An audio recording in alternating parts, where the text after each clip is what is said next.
En el tema del derecho es muy complicado dar una opinión porque al final cada uno tiene su manera de ser. Yo lo que conozco es el mundo del derecho y ahí es donde intento mejorar las cosas porque ahí veo problemas, intento dar soluciones. Ya no se puede llegar a marcha atrás. Entonces yo vi cadáveres financieros. Las empresas las enterrábamos, no las reflotábamos. Me agoté un poco de enterrar empresas. A partir del 18, las valoraciones de startups en España empezaron a volverse locas, fuera de lugar, sin sentido. En la vida, en todas las inversiones, diversifica, porque los números, si no, no te dan. Hay empresarios ahora que se están limpiando de deudas de la anterior crisis. Bienvenidos a un nuevo episodio de Bamboo Talks. En el día de hoy tenemos el placer de recibir a Carlos Guerrero, CEO de Davify, startup especializada en la ley de la segunda oportunidad y de la gestión de concurso de acreedores express. Ahora ya nos comentas un poco más adelante. Carlos es abogado de profesión, estudió Derecho en la Universidad Autónoma de Barcelona, donde nosotros también hemos estudiado, aunque desde muy joven pues se lanzó a montar ya sus propios despachos, sus propios proyectos de emprendimiento, así que esa vena emprendedora que a nosotros nos gusta la trae aquí y nos la va a explicar. Bienvenido. Bienvenido, Carlos. Muchas gracias por la invitación. Muy bien. Lo que comentaba, vamos a empezar, si te parece bien, aunque muy pequeñas pinceladas, porque lo importante es Davify y lo que estás haciendo ahora. Pero ¿de dónde nace este espíritu emprendedor aplicado al sector legal? Os lo cuento de una manera, y voy a intentar ser rápido. Sí, porque al final todo nace de estudiar Derecho. Claro. A pesar de estudiar aquí en la Autónoma, que estoy encantado de volver después de 25 años. Y acabé una carrera que no era vocacional. Acabé en Derecho porque no había otra cosa. Es decir, con mis notas en ese momento no había otra cosa. Pero cuando comencé me encantó, me gustó. Es decir, lo que pasa es que era un sector pues muy conservador y muy prehistórico ya en aquella época, hace 25 años. Entonces, lo primero que hice en el sector fue de estudiante. El estudiante en la Autónoma nos dio por lanzar una web en su día, creo que en el 99, que se llamaba abogadogratuito.com. Muy heavy el nombre, ¿vale? Pero vamos, muy disruptivo también en aquella época. Sí. Estamos hablando, en aquella época había muy pocas webs, es decir, iban muy lentas, había incluso, no sé si vosotros, claro, no os vais a acordar, había unas revistas en papel sobre páginas web, incluso, y salimos en una revista de esas. Entonces lanzamos una web que se llamaba abogadogratuito.com, nos duró 3 meses, pero iba muy bien. El objetivo era que éramos estudiantes de Derecho y lo que queríamos era, como la carrera era muy teórica, no sé ahora cómo es, pero era muy teórica en la época, lo que queríamos era como practicar el derecho con consultas reales que nos hiciesen clientes potenciales, pero sin cobrar, de manera gratuita. Claro, ¿qué pasó? Que a los 3 meses recibí un burofax de una abogada de Tarrasa diciéndome que era competencia desleal y que tenía que cerrar la web inmediatamente. Eso en el 99. Imaginaos ahora lo que ha pasado después de tantos años en que ahora ahora cualquier consulta gratuita, cualquier foro web está ahí. Supongo que era desleal porque en aquella época todos los servicios jurídicos se pagaban. Claro. Y el código ontológico pues era pues un poquito más duro que entiendo que ahora, ¿no? En ese sentido. Y entonces yo, claro, siendo un estudiante, lo primero que hice fue cerrarla inmediatamente con temor a no colegiarme en la vida. La cerré, y eso que me acuerdo que mi socio y los compañeros hicimos unas camisetas de abogadogratuito.com, muy chulo. La verdad es que era una web muy chula. Pero bueno, tuvimos que cerrar en 3 meses. Ahí ya empecé de alguna manera a marear un poco el sector y a ver que había posibilidades, pero no era el momento. Entonces, posteriormente, pues acabé la carrera, empecé en un despacho, estuve 1 año y, oye, tuve la genial idea de a un compañero de la universidad decirle de lanzar un despacho en el 2.º año, sin tener ni idea de derecho, porque en 1 año no tienes ni idea.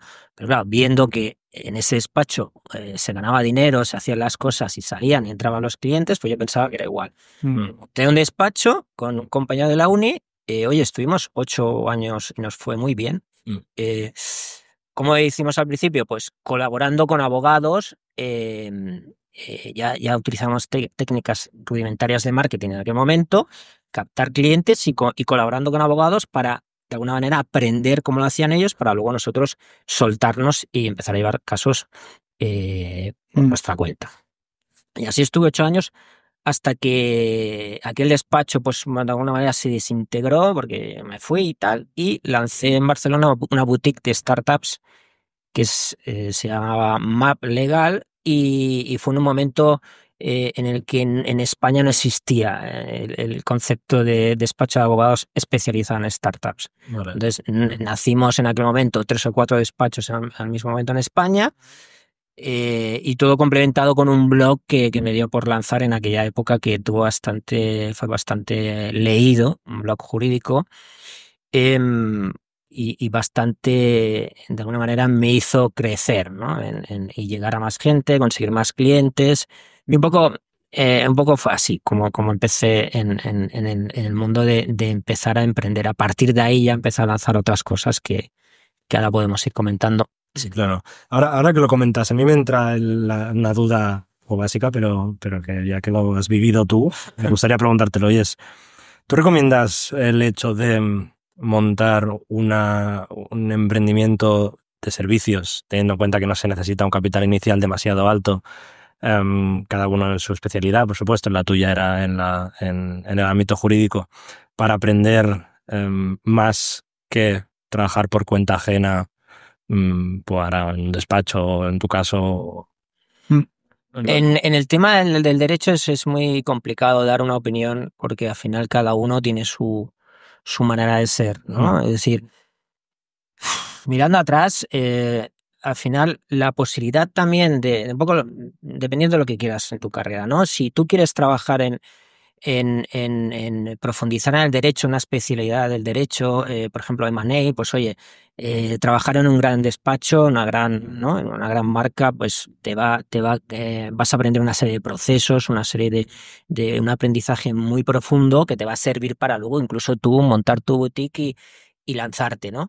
Si quieres lanzar del principio, emprender en servicios, sí, es una manera de emprender y de generar caja para luego paquetizar y vender otro tipo de servicio, producto que te permita escalar. Sí, es una manera también. Depende mucho de cada uno, ¿no? Pero sí, a mí, yo he sido muy inquieto durante años y entonces me metí a emprender en el mundo legal tech del derecho porque era mi profesión.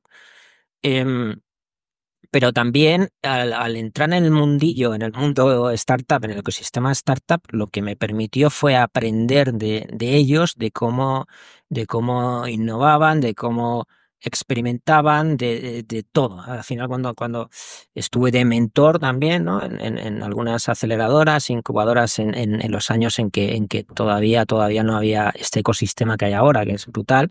Estamos hablando del año 13, 14. Pues eso te permite en relacionarte con muchos emprendedores de manera transversal y luego aplicarlo a tu sector, a lo que conoces.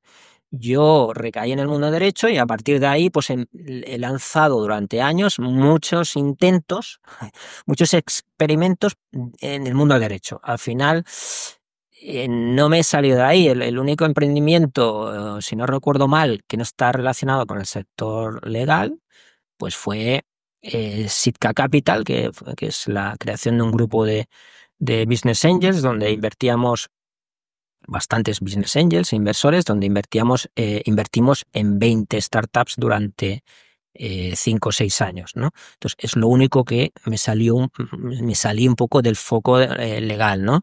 Pero que fue un aprendizaje brutal para nosotros, para todos, de cómo implosionó en aquel momento el ecosistema en toda España, ¿no? Porque fue un poco al inicio de este boom.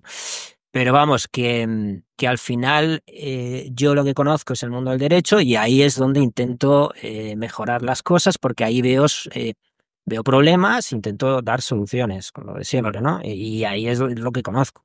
Si en su día no hubiese estudiado derecho, hubiese estudiado pedagogía, por ejemplo, pues a lo mejor hubiese profundizado en cómo solucionar cosas de la pedagogía. ¿Por qué? Porque tengo ahí algo dentro que me provoca el lanzar cosas.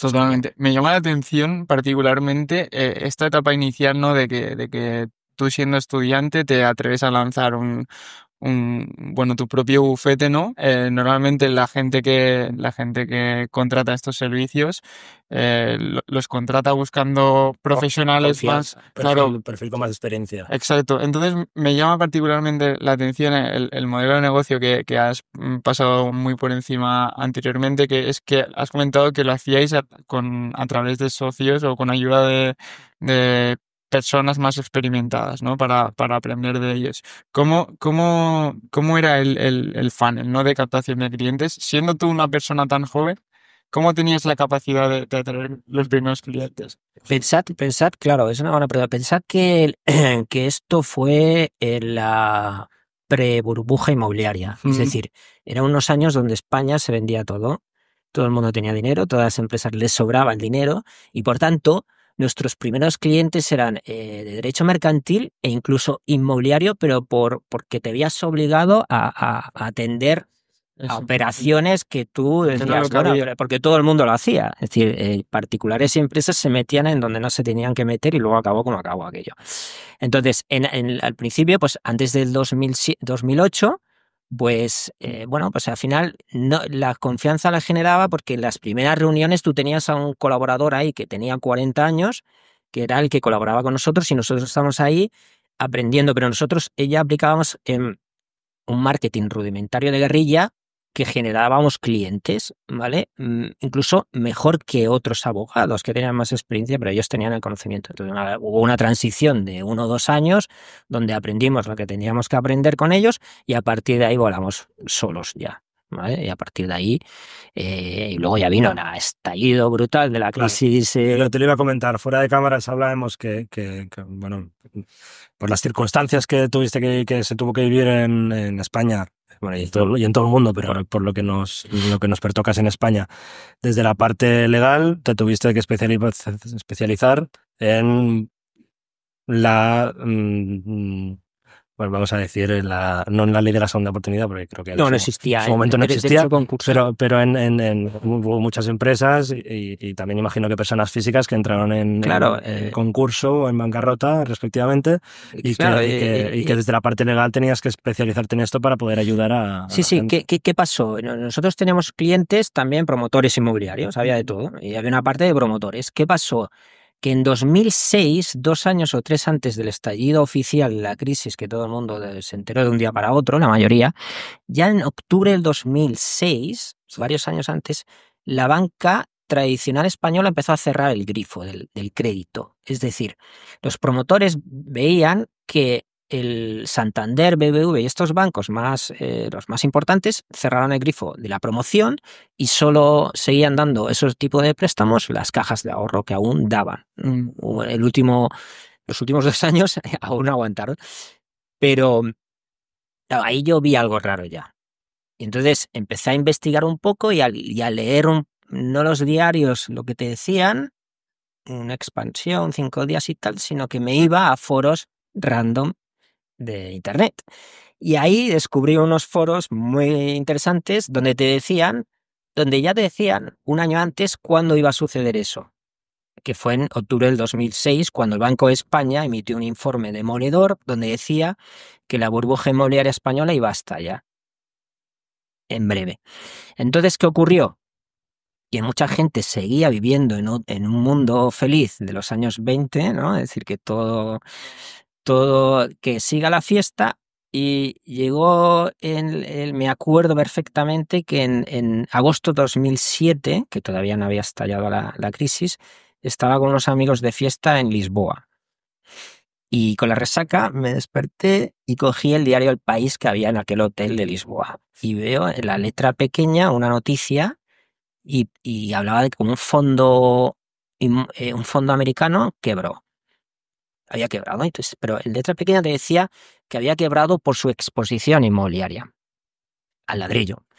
Claro, ahí ya me entraron los sudores fríos porque, claro, lo que yo ya veía leyendo estos foros random más lo que estaba pasando en ese momento, y bueno, ahí va a estallar muy heavy. Pero ya no se podía dar marcha atrás. Es decir, todo aquel que estaba pillado en ese momento ya no le daba tiempo a vender, porque ya era invendible. En realidad, ese inmueble con esa hipoteca tan elevada de empresas particulares, todo el que se había metido, porque había directivos que habían comprado 25 pisos, todos con hipotecas muy heavy, es decir, aquello ya no se podía dar marcha atrás. Entonces yo vi cadáveres financieros. Los vi, es decir, digo, va a quebrar mucha gente, muchas empresas y muchas familias. Entonces, lo primero que intenté investigar es, oye, ¿qué solución legal hay a esto? Que no existía en personas físicas, pero sí en empresas, la ley concursal. Sí. Una ley que de un código de suspensiones y pagos y quiebras del 1800 y pico, se creó una ley en el 2003, si no recuerdo mal, la ley concursal, que no se había trabajado en los juzgados mercantiles y tenía poco conocimiento, había pocos abogados especializados en esa ley porque era nueva y porque España iba bien, el mundo iba bien, entonces no se había utilizado. No había jurisprudencia. No había nada, es decir, era muy heavy. Pero claro, entonces estalló la crisis y aquella fue un drama en todo el mundo y en España también, una crisis que yo la llamo inmobiliaria y no financiera, porque realmente el origen era inmobiliario. Y en el 2008 no fue Lehman Brothers, si no recuerdo más, bueno, todo ya fue un drama. Y en el 2008-2009, no me acuerdo en qué año, hice un posgrado. Yo ya empecé a profundizar en la ley concursal, a estudiarla, a trabajarla, a trabajar los primeros clientes, pero ahí sí que era muy nativo, sin ayuda de nadie. Es decir, oye, y entonces me apunté también a un posgrado en la Pompeu Fabra, que estaban los magistrados de los juzgados mercantiles como profesores. Muy chulo, y la verdad es que aprendí muchísimo porque era de tú a tú, preguntando las dudas que nos iban surgiendo en el día a día, pues ¿no? Hablábamos con ellos y ellos nos iban respondiendo su opinión, porque es una ley muy interpretable.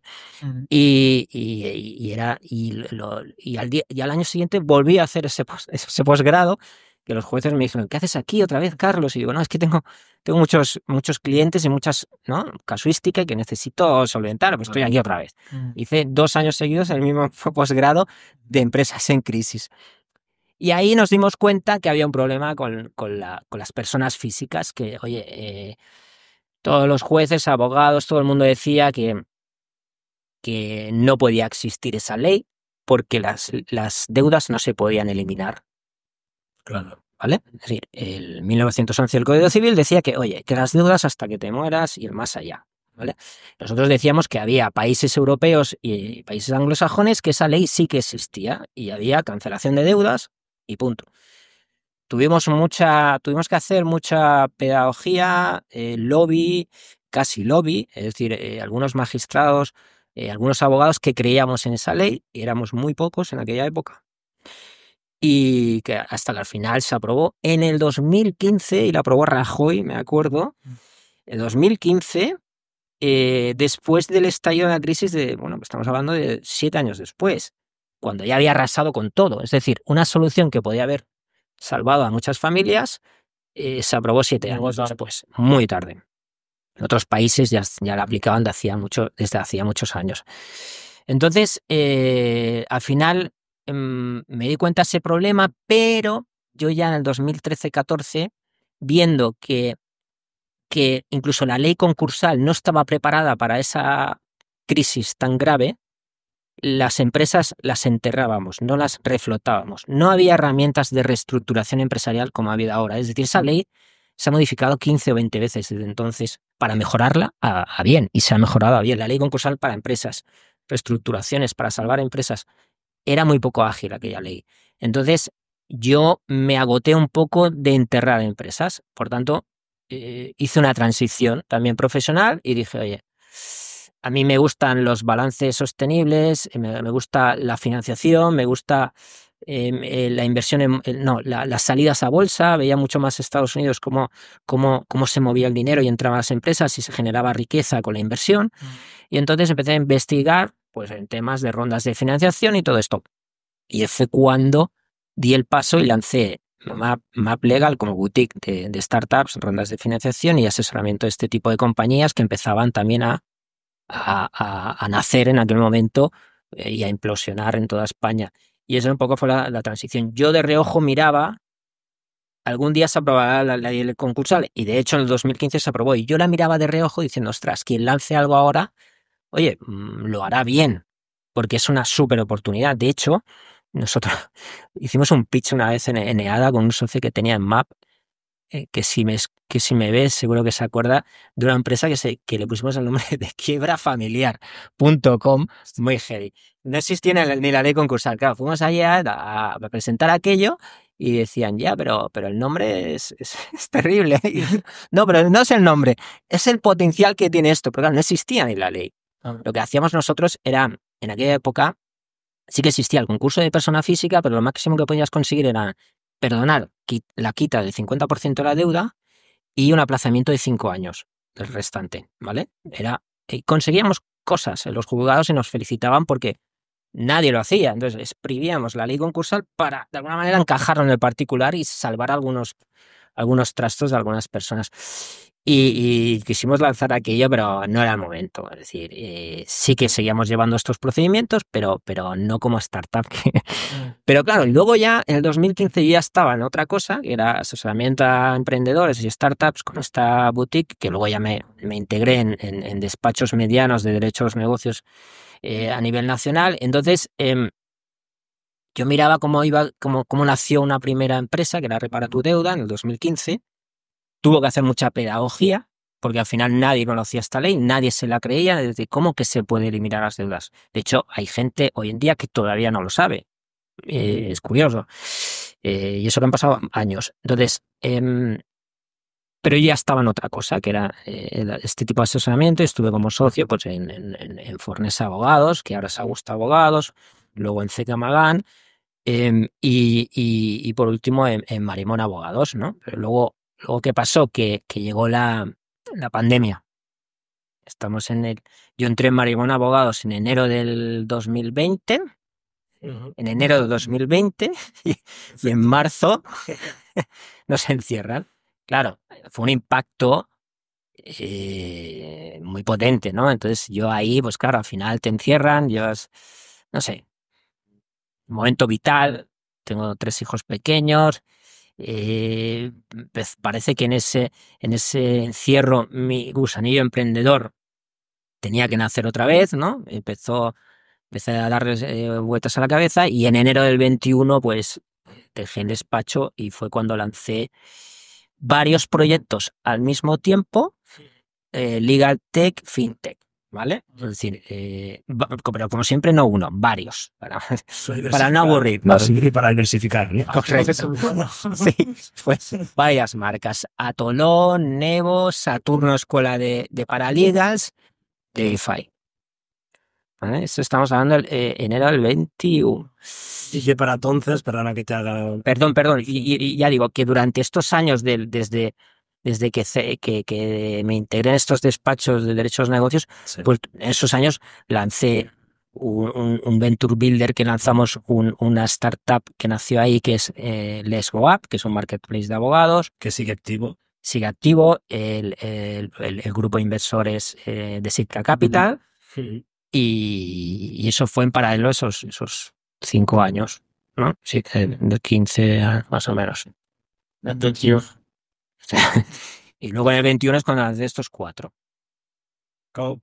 Antes de avanzar con DeFi, que es al final la joya de la corona, has comentado que al igual que 49 inversores más en Sitka, perdón si he dicho bien el nombre, ¿verdad? ¿Sitka? Sitka, sí, es una población de Alaska. Ah, pues de ahí viene. Pensaba que venía de Seed Capital.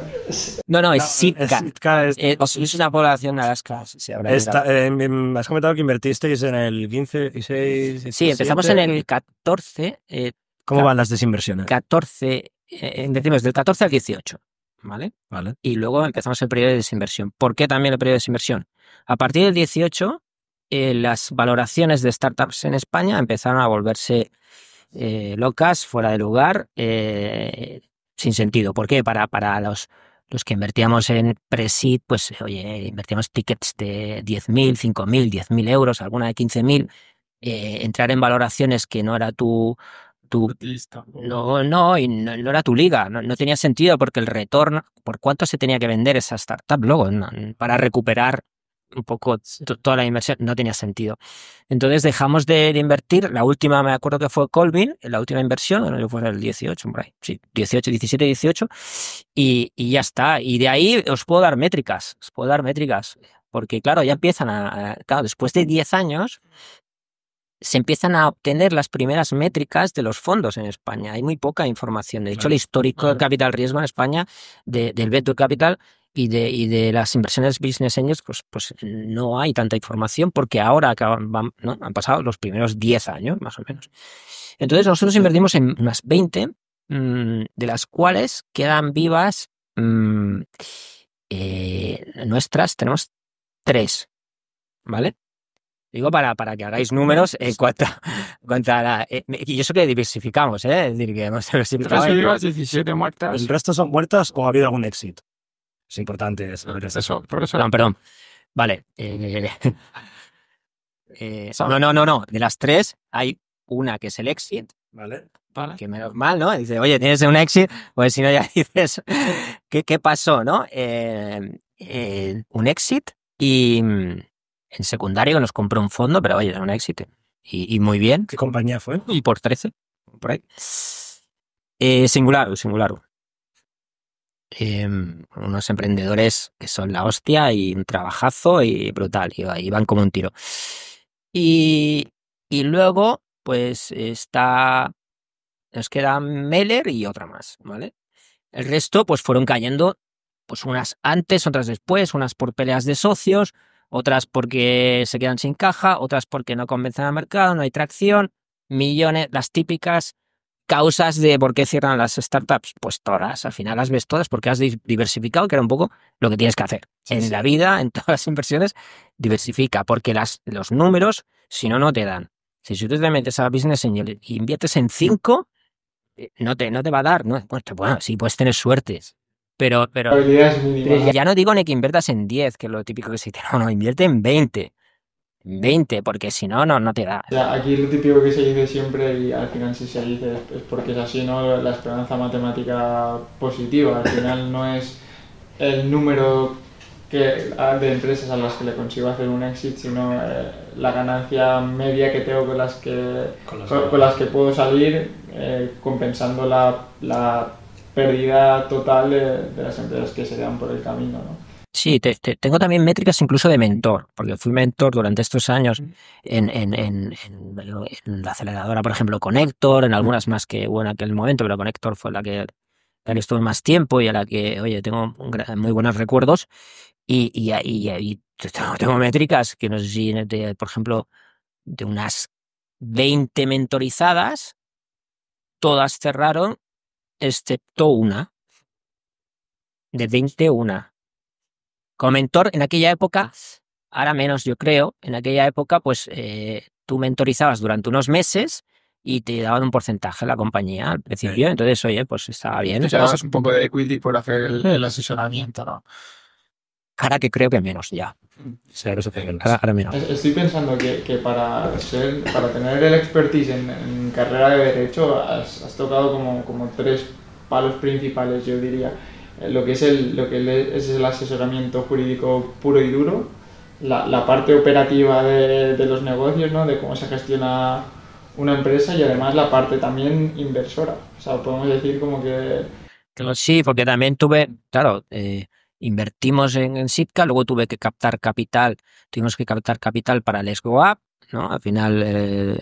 A mí me parece muy interesante el modelo de negocio de Let's Go Up, porque, o sea, no sé, igual... Si va bien es por algo, ¿no? Porque después... Hemos pivotado 4 veces. 4 veces. Porque como es decir, empezó siendo una cosa y... Bueno, al final hay errores que vas cometiendo, miras atrás y dices, hostia, no tendríamos que haber lanzado así, nos gastamos los pocos recursos que uno tiene, tienes que saber... Pero claro, al final vas aprendiendo sobre la marcha. Nosotros lanzamos primero como aplicación. Dices, ¿dónde vas? ¿Sabes? Y tenemos que haber lanzado en web y haber hecho las primeras pruebas. No sé, cambiamos el modelo de negocio 3 veces y al final hemos acabado, creemos, con el más escalable, pero al final aquí lo que hacemos es vender clientes potenciales a abogados en toda España. Para llevarlo a tierra tengo un problema que necesita asesoramiento jurídico, entro en la web y busco el abogado especializado. Y bueno, nosotros se puede filtrar por precios. Sí, nosotros lo que hacemos es validamos que hay un interés real para el abogado de un asunto, por ejemplo, me invento un divorcio, y se le proporciona un abogado especialista de su zona geográfica. Es un proyecto que lleva ya 8 años, si no recuerdo mal, o casi 10, y hay un equipo ya propio que lo va llevando, ¿vale?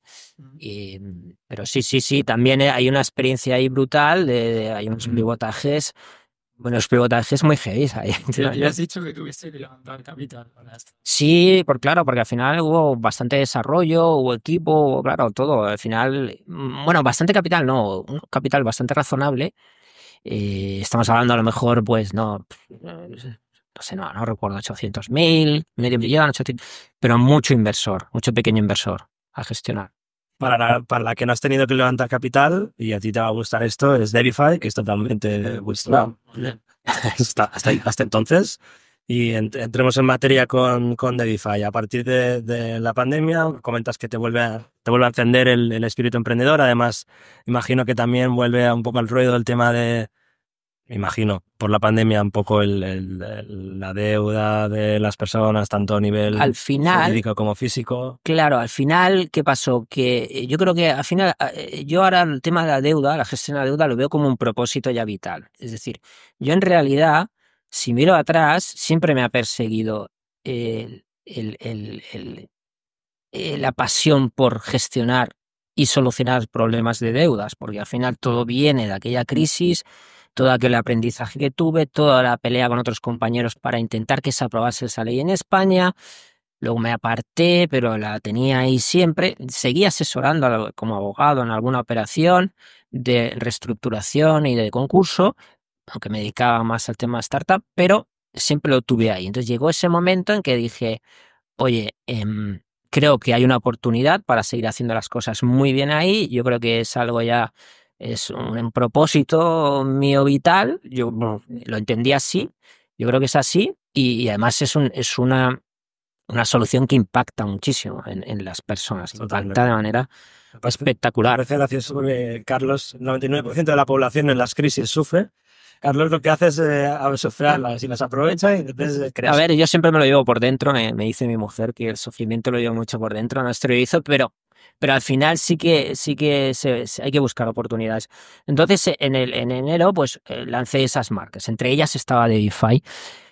¿Qué pasó? Que pasados 2 años, 2 años y medio, 23 más o menos, la que traccionaba muy rápido era Debify, a pesar de que en Atolón, por ejemplo, nos dieron el premio a la startup legal del año por el diario Expansión, porque era muy innovador, y empezaba a traccionar, y lo que pasa es que la que traccionaba muchísimo era Debify. ¿Qué pasó? Que por el camino había lanzado una escuela de paralegals, bueno, aquello empezó ya a no tener mucho sentido en cuanto al final tú tienes que poner foco.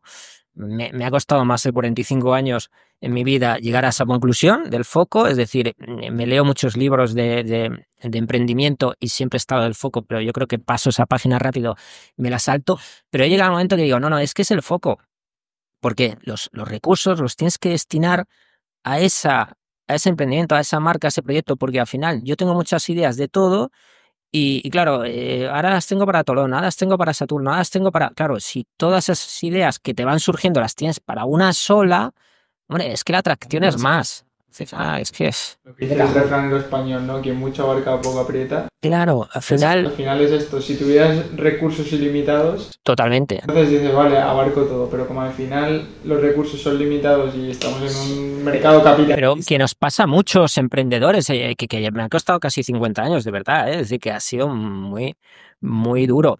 Pero bueno, entonces ya empecé a dejar inactivas esos proyectos, ¿vale? Entonces ahora ya están inactivos y ahora es 100% Debify. Cuéntanos. La cual, como decías antes, estoy yo solo en el cap table. Felicidades porque es algo que es totalmente admirable. Sí, sí. Cuéntanos un poco el pitch de Debify. Sabemos que es servicios jurídicos, ayudar a la gente a acogerse a la ley de la segunda oportunidad, que es básicamente cancelar las deudas en un momento complicado. Y también la parte un poco más empresarial, si no me equivoco, de concurso de acreedores express, así le llamáis, ¿no? Sí, lo que pasa es que ahora hemos ampliado un poco el espectro de los servicios. Es decir, al final, nos gusta llamarlo, al final estamos en el sector de liquidación de deudas a nivel mundial, ¿no? Es un sector que se llama liquidación de deudas. Hay diferentes segmentos en los cuales, dependiendo de cada país que tiene una normativa y tiene una manera de hacer, pues y un cumplimiento normativo, pues oye, se aplica a un segmento u otro. Entonces, en España, al final, la ley concursal es la que rige la gestión de la deuda, de la insolvencia y de los impagos de las personas. Entonces, pues tenemos el segmento de la ley de segunda oportunidad para cancelar el 100% de las deudas de particulares. Esto es posible, ¿eh? Sí, 100%. Una deuda que no puedo repagar y me acojo a la ley de la segunda oportunidad. Tienes que cumplir unos requisitos. ¿Cómo funciona el proceso? Me gustaría entrar un poco ahí. Básicamente, a modo de resumen, si cumples con los requisitos, el juez te concede la exoneración de la deuda, ¿vale? Que, hablando que se entienda, te elimina el 100% de la deuda. El otro día, curioso, un amigo me preguntó, oye, me ha preguntado una amiga que quién paga esto, ¿quién paga esa deuda? Ya, no, pero si no lo paga, ¿quién lo paga? Y yo dije, no, lo paga el Estado. Y digo que no, que al final el banco asume la pérdida y ya está, es decir, desaparece. Lo que pasa es que hay una serie de requisitos, evidentemente, rige la buena fe. Tú no, lo que no puede ser es que un deudor de mala fe, donde haya hecho operaciones fraudulentas, se beneficie de este. Que esos son casos muy esporádicos. Los 99% son personas las cuales se han encontrado en insolvencia por no pagar sus deudas, que al final no deja de ser como una empresa, es la falta de liquidez para asumir tus obligaciones a corto plazo. ¿Vale? Es decir, yo por un desempleo, por entrar en paro, por una enfermedad, porque me despiden y tenía varios préstamos, no puedo pagarlos, me puedo acoger esta ley, me eliminan el 100% de la deuda bancaria. Ahora te hago uno. Es decir, no puedes eliminar la hipoteca, eso no. Si tú eliminas, hablando fácil, que los letrados no vengan diciendo ahora, tienes que especificar, no, la hipoteca no, te eliminan la deuda de préstamos personales, de cualquier banco, microcréditos, tarjetas, todo esto te lo eliminan al 100%. Luego, la deuda pública, es decir, de Hacienda y Seguridad Social, que hay mucho emprendedor que puede arrastrar esas deudas, pues antes de la reforma del año 2022, estas deudas se eliminaban al 100%. Es decir, tenemos casos de eliminar 1 millón de euros en deuda de Hacienda a un empresario que le derivaron la responsabilidad. Ahora se han puesto más duros después de esta reforma del 2022. Lo que no entiendo es que se haya aprobado eso así, pero bueno, supongo que el Tribunal Supremo y en Europa lo acabarán rectificando, pero ahora hay unos límites. Tú solo puedes eliminar, a modo de resumen, 10.000 euros de Hacienda y 10.000 euros de Seguridad Social, como tope, ¿vale? Pero es el 100% del resto de la deuda. Por tanto, existe, es un procedimiento que existe y es cancelación de deuda. Pero tú piensas que de cada 100, solo a lo mejor un 15% se puede acoger a este procedimiento. Los requisitos. Un 15% de los deudores solo se puede acoger a este procedimiento, ¿vale? Que no piensen que hay muchísima gente que no cumple los requisitos o no quiere entrar. Pues es un procedimiento judicial. Nosotros ahora ampliamos el mercado a otros deudores, que lo abarcaría pues otro 20 o 25% más de deudores, que son personas que tienen deudas de microcréditos y tarjetas que no llegan a 8.000 o 10.000 euros de deuda, que no les compensa o no quieren entrar en el procedimiento de segunda oportunidad o no cumplen los requisitos, y les damos una solución de reunificación de deudas con descuento, porque nosotros negociamos grandes cantidades con entidades financieras de este tipo de acreedores en concreto y le damos una solución de pago en un programa de liquidación de deudas de lo que le des el plan de liquidación de X meses según su deuda, tipo de acreedores, y quita en cancelación de una parte de su deuda, repaga la deuda, recupera el historial crediticio, es decir, vuelve a poder pedir préstamo porque ya ha eliminado su deuda si cumple con el programa, ¿vale? Eso nos hace abarcar y solucionar más problemas de deudas a más personas y a más familias. Un poco ampliar el espectro con otra solución. Y es lo que estamos trabajando también ahora. Por tanto, y por último está el segmento de concurso de acreedores de empresas, normalmente empresas de concurso sin masa, pequeñas, sin muchos activos, donde hay un procedimiento que en 2-3 meses tienes cerrada la empresa judicialmente y no tienes que pagar esas deudas si has gestionado el concurso de manera rápida y no ha habido tampoco ningún tipo de mala fe. Cuando has comentado los dos primeros casos referentes a personas físicas, ¿podrías explicar un poco así por encima cuáles son los requisitos que se necesitan para poderte acoger a este tipo de legislación? No, básicamente tener deudas que no puedas pagar. Vale, o sea, que miran que no tengas ingresos, que no tengas... No, al contrario, tienes que en realidad no tener ingresos cero es muy raro porque al final o cobras una pensión o cobras un desempleo o cobras... No tienes que estar en la indigencia totalmente, porque hay casos de directivos con salarios muy importantes que a lo mejor por la bajada de un bonus, imagínate que tú estás acostumbrado, esto pasó también en la anterior crisis, tú estás acostumbrado a recibir unos bonus muy importantes anuales y tienes un nivel de vida pues muy elevado y además estás endeudado también muchísimo, es decir, estás en la rueda esa que si se para, es decir, si el bonus no te llega, entras en insolvencia porque no tienes capacidad de pagar a corto. Eso ya es la insolvencia. Falta liquidez. Es falta de liquidez. No hay más. Es como una empresa. Es decir, se acabó la caja. Entonces, ahí ya tienes la obligación. Hay una obligación legal de los administradores de empresas de presentar el concurso. Obligación, no es que uno quiera. Y en persona física no es que haya una obligación, pero tienes la oportunidad de entrar en este procedimiento para paralizar las demandas, embargos, pararlo todo, poner orden, el juez lo mira, te cancela el 100% de las deudas. Evidentemente hay complejidades, porque si ya te he puesto un caso de un directivo, pues ese procedimiento será más complejo. ¿Por qué? Porque evidentemente seguro que tiene activos, es decir, es un procedimiento más complejo. Pero la mayoría de casos son concursos que se les llama sin masa, donde no tienen nada, viven de alquiler, no tienen vivienda, aunque la vivienda habitual se protege también en el concurso, pero normalmente los más rápidos, que duran 5 o 6 meses para eliminar sus deudas, no tienen nada, sí que tienen su salario, ¿vale? Pero como el salario mínimo, ahora es muy elevado, pues es inembargable también. En fin, no cuenta como masa activo. O sea, se quita de la ecuación, por así decirlo. ¿Y cómo se relaciona todo esto con la ley de la segunda oportunidad? Es que esto es la ley. Esto es la ley para particulares. La ley de segunda oportunidad es una ley para particulares y autónomos emprendedores. Vale.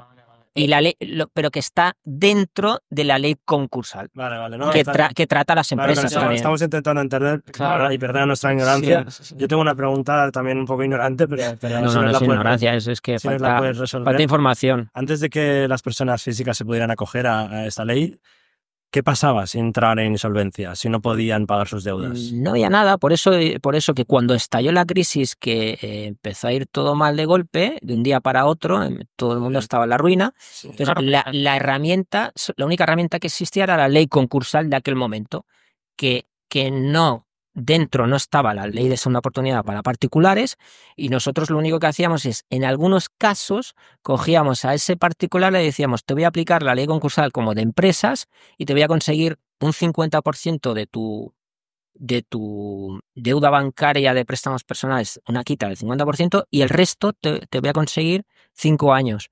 Pero teníamos que conseguir mayorías de los acreedores que nos firmasen notarialmente que estaban de acuerdo. Era una negociación.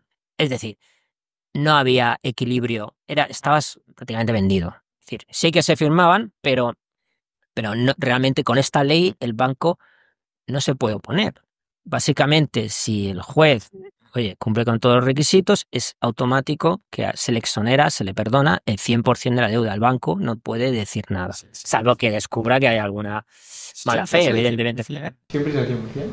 El 100% de esos créditos que te he dicho, ¿eh? Sí, Es sí. decir, la hipoteca no, siempre es el 100% de todo el resto de deuda. Y ahora con la deuda pública pues han puesto los límites de 10.000 euros, que es injusto totalmente, porque normalmente quien arrastra ese tipo de deudas, más de 10.000, son emprendedores y empresarios que se les ha caído su empresa y han asumido personalmente deuda de Hacienda porque Hacienda le ha derivado la responsabilidad al administrador. Bueno. Entonces, antes podías ir y limpiarte totalmente y empezar de nuevo, por tanto, es injusta y creemos que Europa, el Tribunal Europeo, acabará de alguna manera echando para atrás esta ley, este artículo, porque realmente esta ley de la segunda oportunidad nació en su día para de alguna manera, rehabilitar a empresarios, para que lo volviesen a intentar, para que generasen riqueza de nuevo, para volver a emprender.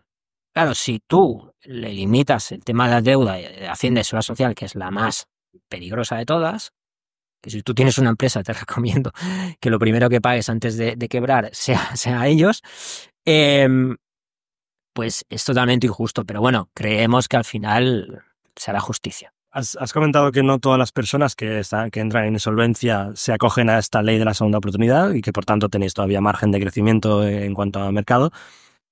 Vuelvo un poco en dirección a qué pasa con esas personas que no se acogen a ningún tipo de ley de segunda oportunidad o en su momento de concurso aplicado a persona física. ¿Viven en morosidad todas? Sí, luego hay casos en los que si no se les aplica la ley de segunda oportunidad por alguna razón, ¿vale? No cumple los requisitos, tampoco pueden acoger a una reunificación de deudas porque no encaja, porque no tienes a los acreedores que te negocian quitas, pues nada, es decir, estás en insolvencia y tendrás que algún día con un golpe de suerte generar cash y al cabo de los años repagar. Normalmente las deudas al cabo de meses, incluso ciertas deudas al cabo de meses se vende, otras al cabo de años. Las deudas se venden con descuento a fondos mal llamados buitre o bien llamados, depende de quién tal. Entonces, fondos que compran deuda y las compran con un descuento muy elevado, entonces al cabo de años negocian quitas también muy elevadas. Si tú has podido de alguna manera ir a mejor fortuna, pues puedes ir liquidando deudas. O trabajando con empresas como la nuestra, que también ayudamos en ese sentido. Nosotros gestionamos deudas del deudor. Al final, lo que comento es que se está profesionalizando la parte de la gestión de deuda del deudor. De siempre han existido empresas profesionalizadas y grandes de la gestión de deuda del acreedor, empresas de recobro, de compra de deuda, ¿no? Todo está muy profesionalizado desde hace muchos años. Ahora, ¿qué pasa? Que estamos naciendo empresas que gestionamos volúmenes de deuda elevadas de la parte del deudor.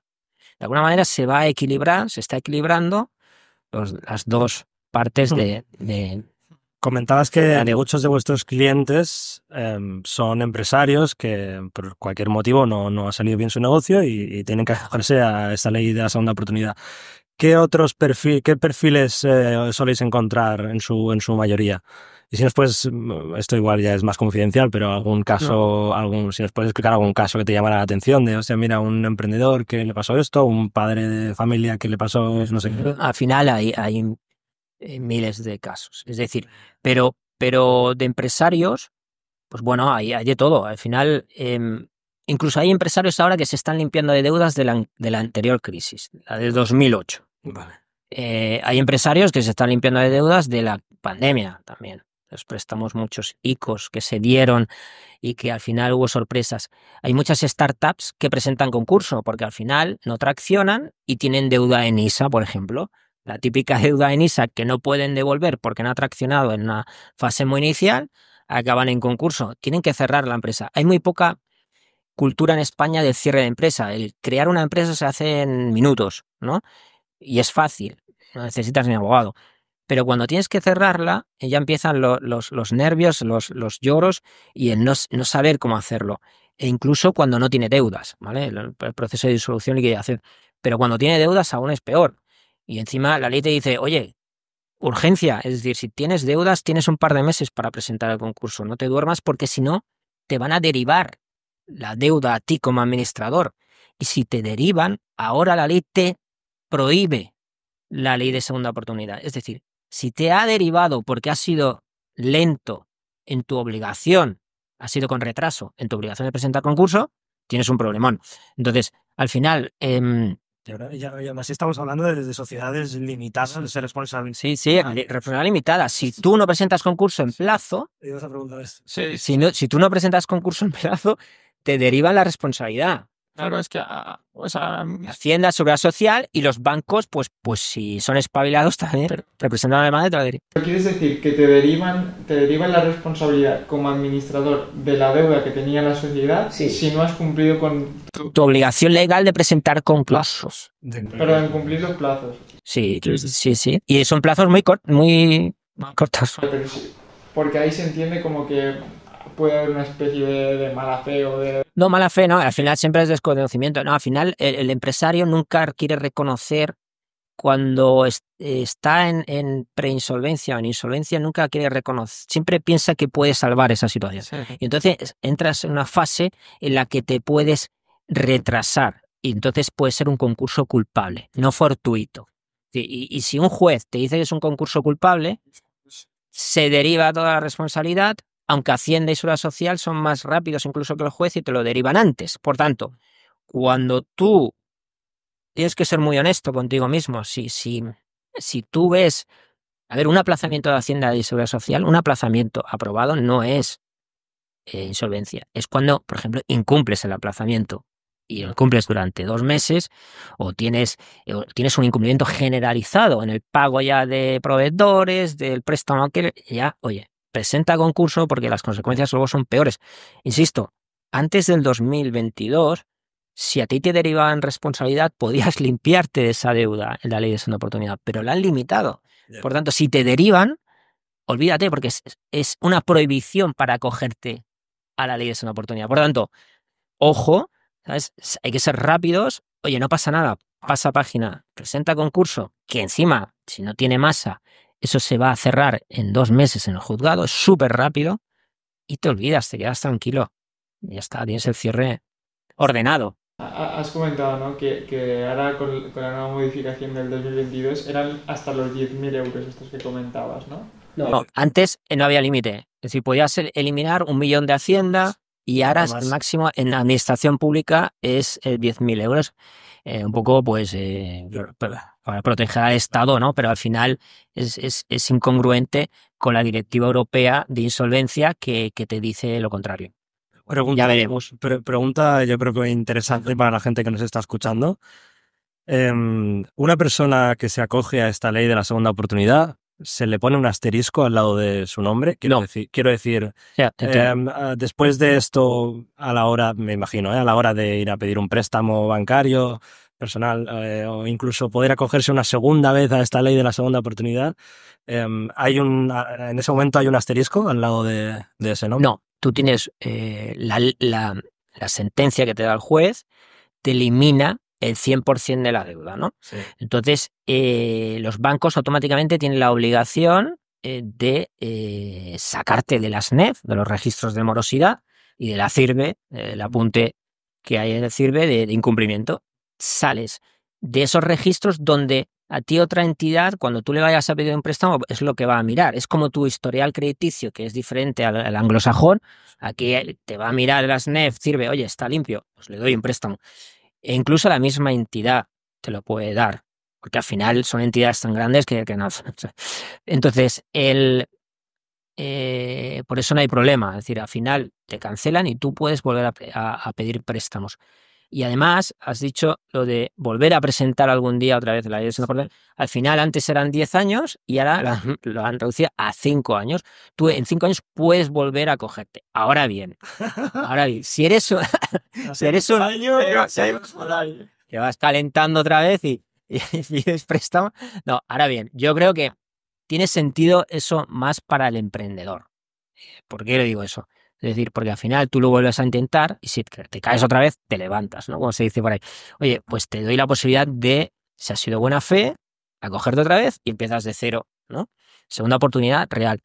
Claro, un consumidor que vuelve a sobreendeudarse, cuidado porque los jueces cada vez se ponen más duros en ese sentido de decir, oye, ¿otra vez? Pero entonces sí que hay un registro. No, hombre, Conocen que esa persona... Hombre, judicial. Yo te digo, no, para pedir préstamos no. Ya. Puedes pedir préstamos. Pero aquí sí que se te va a valorar, cada vez se valora más la buena fe. Es decir, sobreendeudamiento temerario. Es decir, a ver, vamos a ver. Tu sobreendeudamiento no ha sido normal. Entonces, si tú ya hace 4 años o 5, ¿no? Eliminaste la deuda y ahora ¿qué ha pasado? Explícamelo más. Bueno, vas a tener que explicar mejor para ver qué ha ocurrido aquí en tu sobreendeudamiento por si ha sido temerario y por tanto de mala fe. Yo creo que ahí habría que ir con cuidado en ese sentido. Yo creo que no creo que sea habitual, porque normalmente cuando las personas se acogen a la ley de segunda oportunidad son un procedimiento judicial. A nadie le gusta entrar en un procedimiento judicial, ni es agradable entrar, ¿no? Oye, entro, ahora es muy rápido, ahora cada vez más rápido, consigues una solución, un volver a empezar brutal, ¿vale? Es decir, el impacto es espectacular, pero también yo creo que a uno se le quitan las ganas de volver a pasar por ahí, es decir, tu manera de organizarte, tu propia economía doméstica cambia. Ya llevas un tiempo que ya no dependes de ese crédito. Esto es como una adicción, ¿no? Ya no dependes de ese crédito y tú ya has entrado en una dinámica de tu vida, de pagos, de cobros, pagos sin deuda, sin tarjeta de crédito, y has ido tirando, oye, te has acostumbrado, oye, la vida da muchas vueltas y puedes volver a caer, ¿no? Pero lo normal es que no. Es que, oye, has entrado en una dinámica muy positiva, más disciplinada y no quieres volver a pasar por ahí. Claro. Tiene una pregunta que se suele hacer mucho en el ámbito de la cultura o la educación financiera, que es, yo tengo mi respuesta, pero me gustaría conocer la tuya. ¿La deuda es buena o es mala?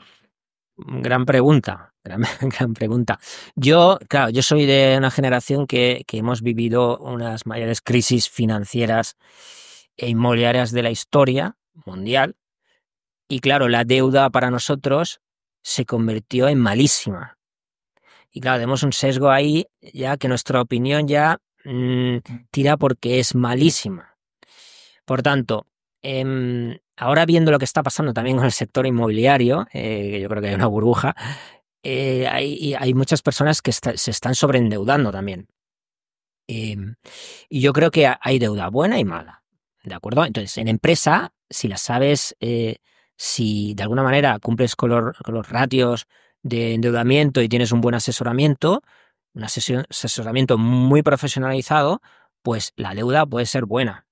Pero en el sobreendeudamiento en sí de particulares y familias ya de por sí no es bueno. Pero ya se llama sobreendeudamiento. Te estás endeudando por encima de tus ratios de como si fuese una empresa, de tu balance, ratio de endeudamiento, pues no es el adecuado. Por tanto, yo creo que no es buena del todo, no es buena, en mi opinión, pero yo puede ser que tenga ese sesgo de la crisis que vivimos en su día y que la vemos malísima. Ahora bien, si bien gestionada, puede ser buena.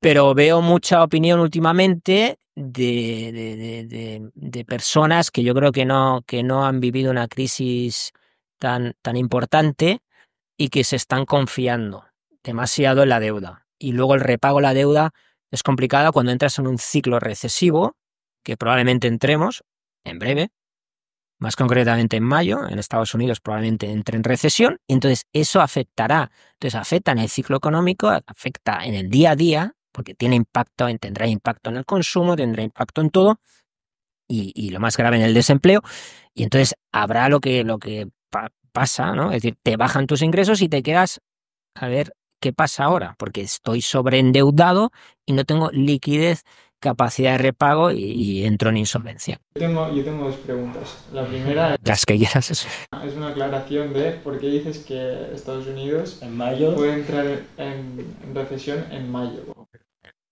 En mayo.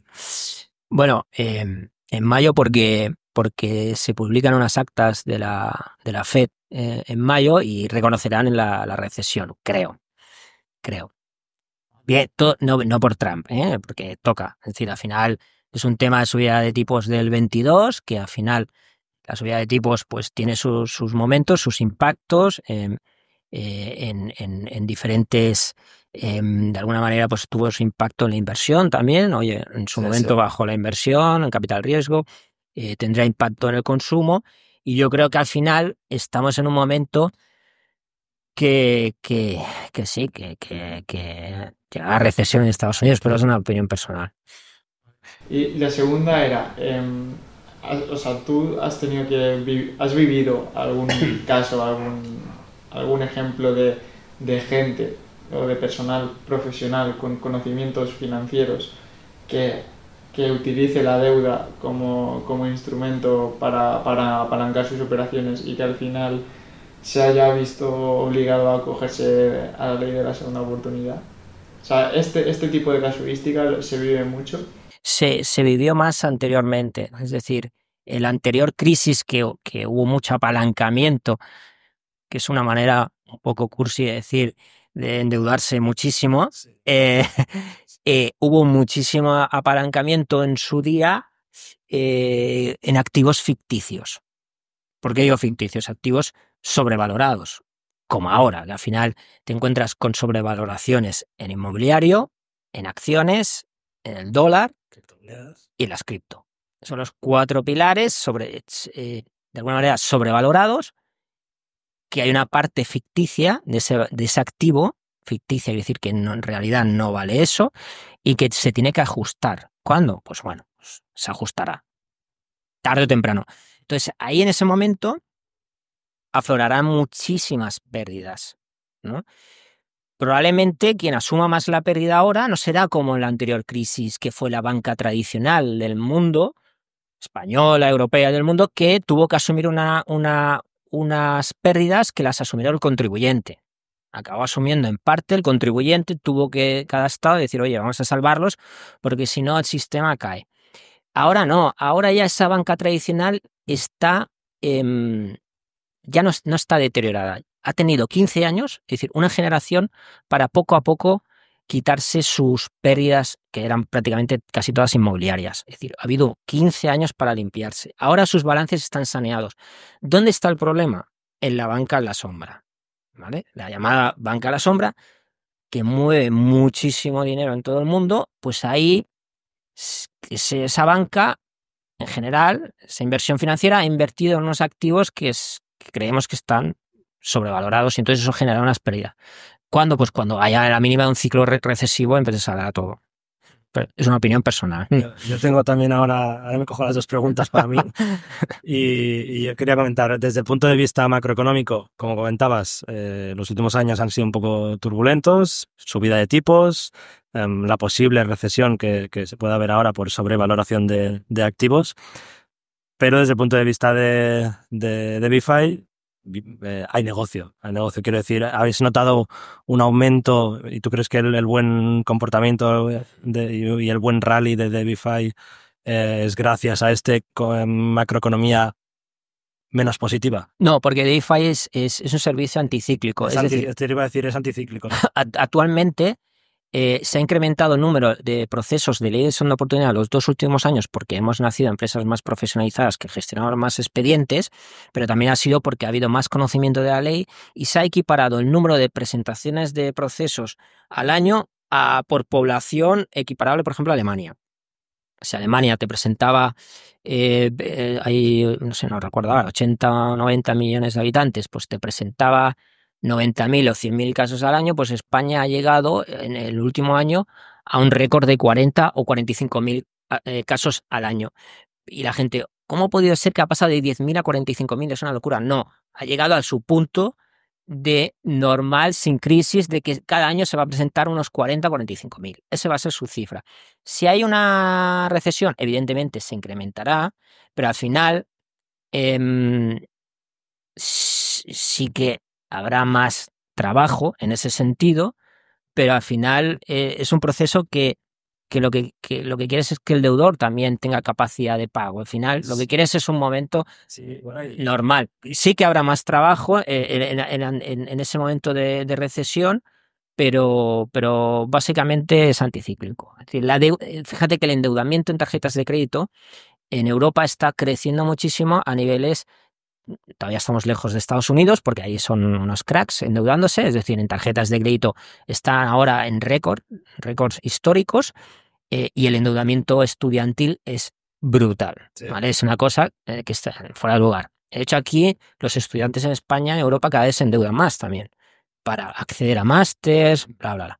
Entonces, por ejemplo, en España ahora está el 7% de la morosidad de los microcréditos o los créditos al consumo. 7% de unos 45.000 millones de euros, más o menos.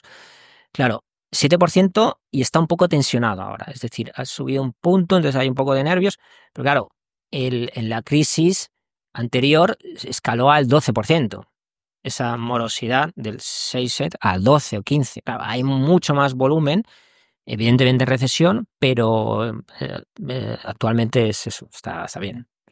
Vale. ¿Por qué? Porque el endeudamiento mundial, tanto los estados como las familias y empresas, es muy elevado, están en niveles récord. Mire, ya que comentas el endeudamiento, todavía no he hecho la segunda pregunta, pero meto una por en medio.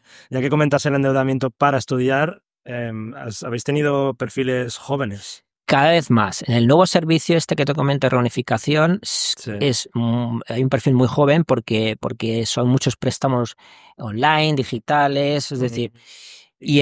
¿Por inversiones puede ser? Sí, había muchísimo también de cripto, es decir, inversiones donde te sobreendeudas, incluso adicciones también de ludopatía, de juegos online, hay también mucho problema ahí.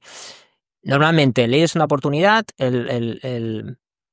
son hombre y mujer, ¿vale? El target de cliente y es de 35 a 65 años.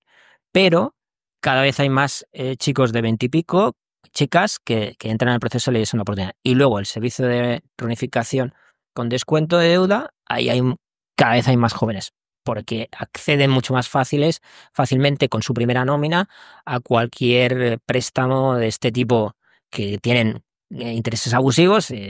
Piden 1.000, le debes 3.000, piden otro, ya entran en 8.000 euros y ya entran en impagos. ¿Y tú crees que es porque ha disminuido la aversión al riesgo y los jóvenes se arriesgan más o porque hay más desconocimiento e ignorancia respecto a la educación financiera?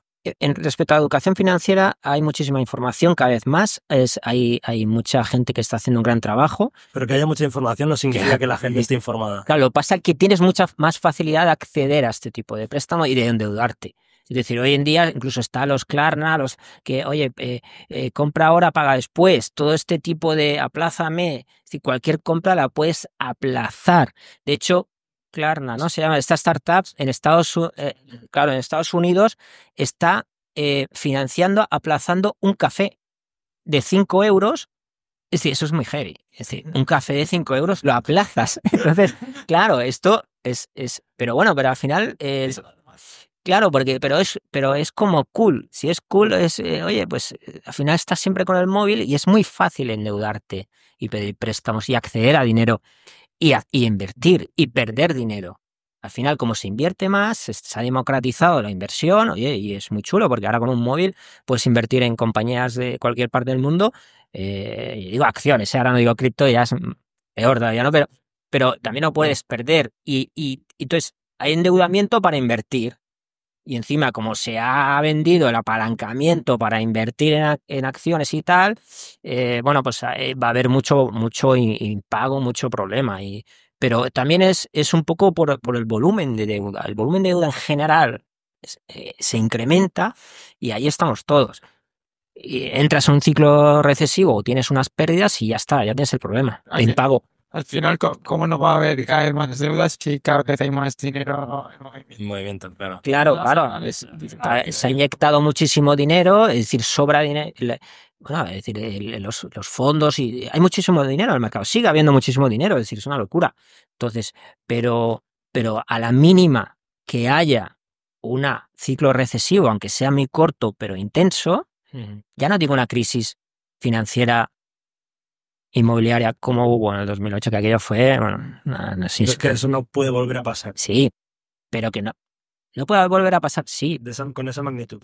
Sí, ¿Sí? pero no va a afectar a la banca tradicional y por tanto no va a poner en riesgo lo que pasó en aquellos años, que es que la gente tenía miedo de un depósito en el Santander porque podía quebrar. De hecho, quebraron bancos. Banco Popular, cajas desaparecieron en Estados Unidos, en España, Europa. Es decir, había miedo. La prima de riesgo era como de un día para otro, era que íbamos a quebrar y todos indigentes en la calle. Es decir, era una cosa que yo creo que no se vivió desde el 29, ¿vale? Entonces, eso no va a pasar porque la banca tradicional está sana, ha hecho sus deberes y tiene unos cumplimientos de normativos muy importantes que no tiene la banca a la sombra, y el dinero se ha canalizado por la banca a la sombra en empresas, en activos sobrevalorados, en inmuebles, es decir, y el problema vendrá por ahí. Entonces, es un problema que va a afectar a una serie de empresas, entidades y empresas y particulares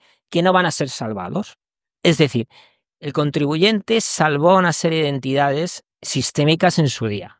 Puso dinero público y ya me lo devolverás o no, ¿no? Y como la Sareb, que tiene unas pérdidas brutales y tal. Pero oye, se asumió, ¿por qué? Porque era sistémico, caía el sistema. Ahora no se va a salvar. Ahora es, oye, aquello ya se hizo. Ahora cada uno Que se busque las se castañas. busque las castañas. Entonces, pues hay que... Entonces, a unos, pues a lo mejor ya no les da tiempo. Porque el desendeudarte es muy lento. Sí.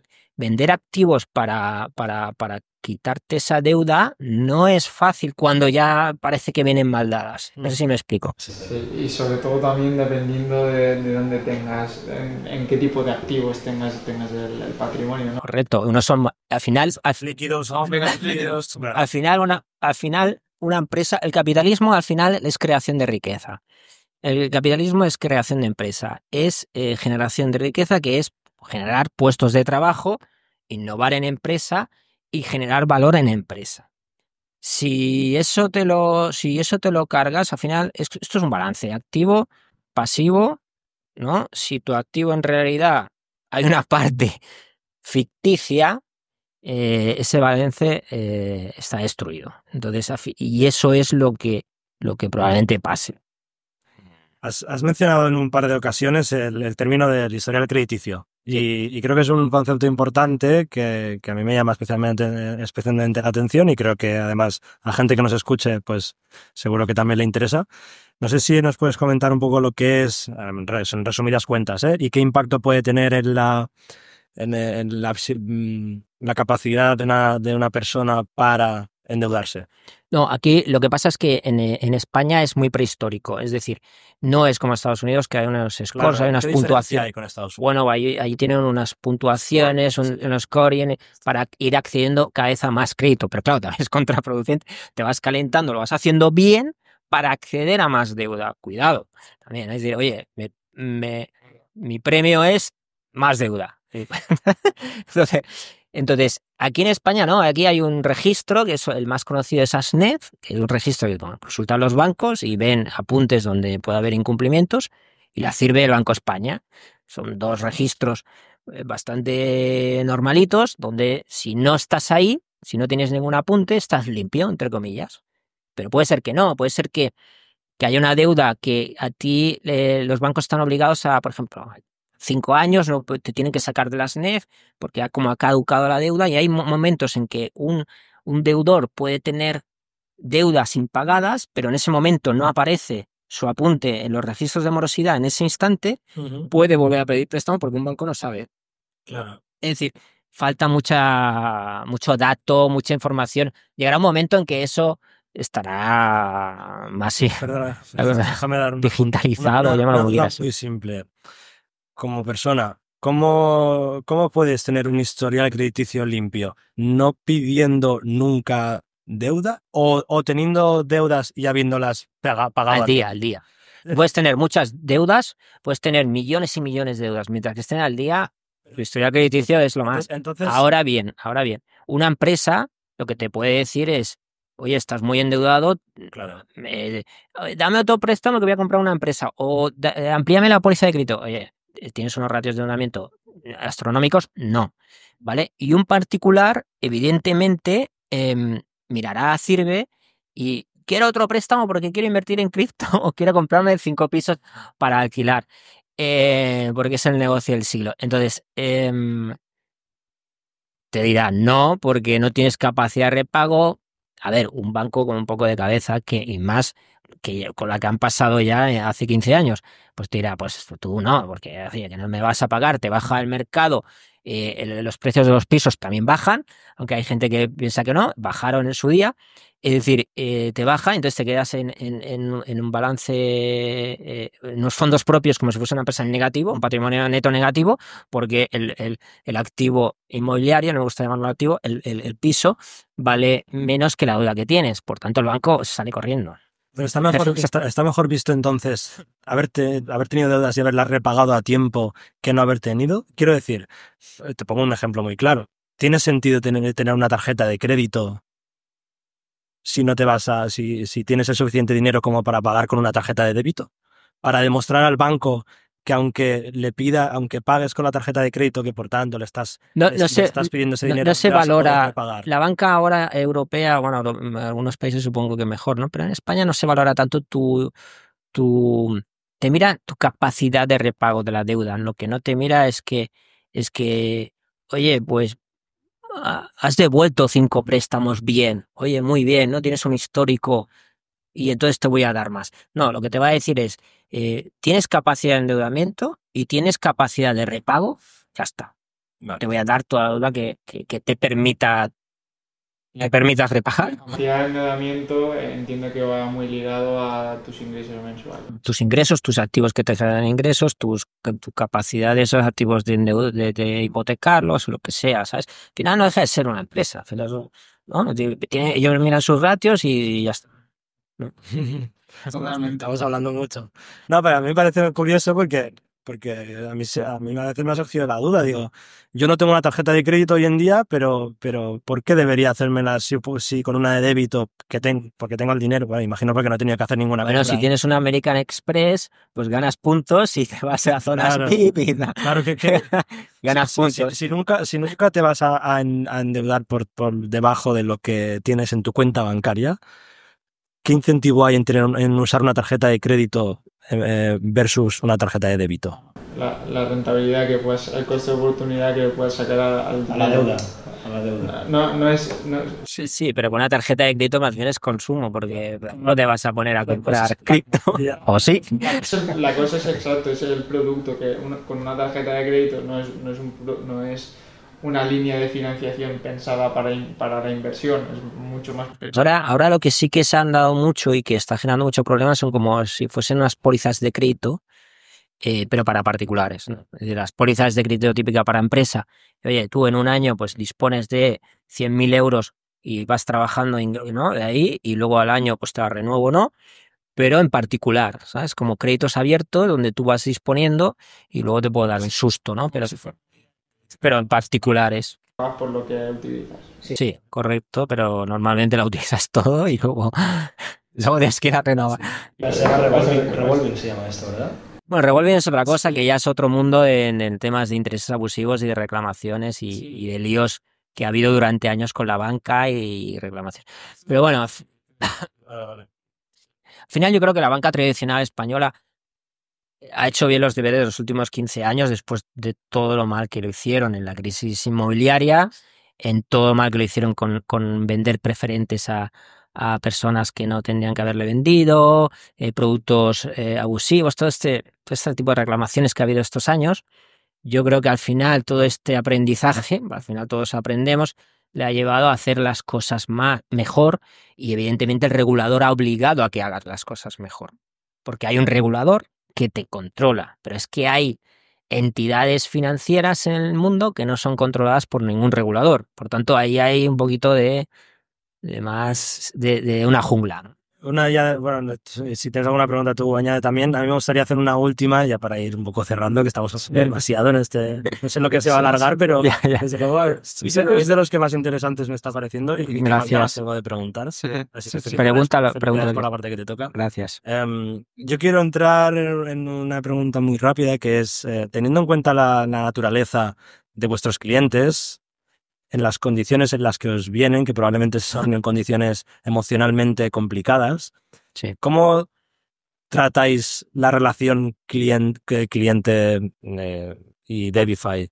en torno a la emoción? Es decir, ¿ha habido algún problema alguna vez por...? Bueno, es que al final todo, yo llevo ya en esto 25 años y realmente, o 20 años, realmente impacta en la salud mental de las personas, las familias.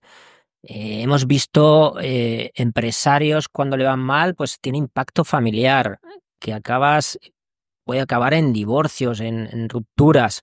¿Habéis tenido cosas así? Sí, claro, al final es el día a día.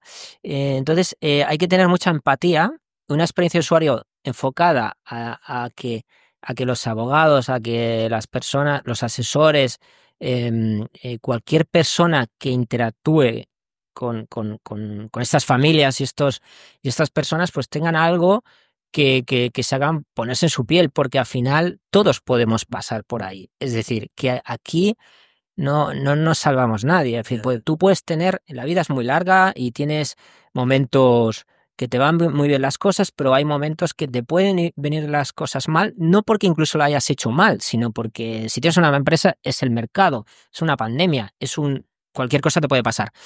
Emprendedor porque hay más riesgo, pero la economía familiar igual, una enfermedad, un desempleo, un bonus que ya no está, ¿sabes? Cualquier cosa te puede llevar a una situación límite. Entonces, para mí tengo una admiración profunda porque ellos dan el paso a entrar en este procedimiento, es decir, a exponerse delante de un abogado, a exponerse en el juzgado, a sacar toda esa información, a pasar unos meses de incertidumbre, a pesar de que tú le estás diciendo constantemente que, oye, esto lo hemos analizado y tú vas a tener el 100% sí o sí en 5 o 6 meses, o lo que el juzgado tarde, que ahora son más ágiles, y es muy, muy duro para ellos. Y luego cuando llega el impacto emocional de obtener ese 100%, que al principio es que es un impacto muy heavy, pues realmente otorgar esa segunda oportunidad, pues a ti personalmente también ¿no? te da un subidón.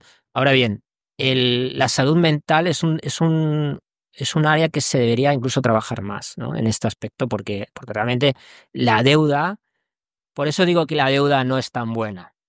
Con la pregunta de antes, porque realmente el impacto es devastador. No lo tenéis como eslogan, pero podríais poner que salváis vidas. Completamente. Sí, o proporcionamos bienestar financiero y mental, se añade normalmente. Sí, porque realmente proporcionas una felicidad en un momento Total. que lo están pasando fatal, porque al final también te culpas mucho a ti mismo de que lo he hecho mal, he fracasado, y al final no es así, nos puede pasar a todos. Pues muy bien, creo que es una bonita manera de acabar el episodio. Sí, muy buena pregunta para finalizar, muy bien. Sí, ¿tienes algún objetivo a corto o medio plazo, tanto a nivel personal como con Debify, que nos puedas contar? A nivel personal, seguir disfrutando de mi familia, de mi mujer y mis 3 hijos pequeños, que son una maravilla. Y a nivel de Debify, pues lo que te comentaba antes, que abrimos una ronda ahora y entramos en otro mundo, otra fase del proyecto. Seguro que os va genial y bueno, a seguir creciendo igual o más como lo estáis haciendo hasta ahora.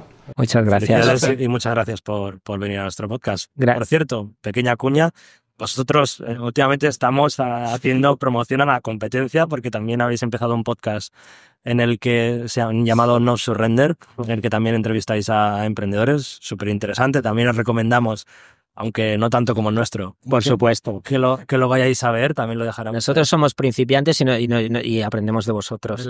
Y se llama No Surrender, pues eso, no rendirse. Al final no hay que rendirse nunca. Muchas gracias de nuevo, que vaya muy bien. Mil gracias a vosotros.